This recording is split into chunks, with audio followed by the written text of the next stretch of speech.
Gaziantep is one of the oldest settlements in Anatolia. Throughout history, these lands have been home to many civilizations, from the Hittites and Romans to the Byzantines, Seljuks, and Ottomans. In ancient times, Gaziantep and its surrounding region were located at the crossroads of major trade routes along the Euphrates River.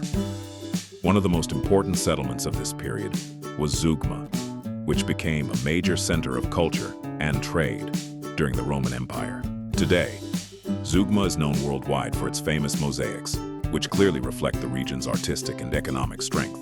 During the Ottoman period, the city was known as Aintab and developed significantly in terms of trade, craftsmanship, and production. However, one of the most defining periods in Gaziantep's history was during the Turkish War of Independence.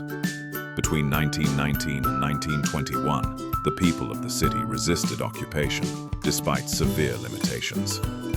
As a result of this struggle, the Turkish Grand National Assembly granted the city the title Gezi, and it became known as Gaziantep. Today, Gaziantep is recognized as one of Turkey's most important cities. With its rich historical heritage, strong industrial base, and world-famous cuisine. It is a city that resisted in the past and continues to produce in the present.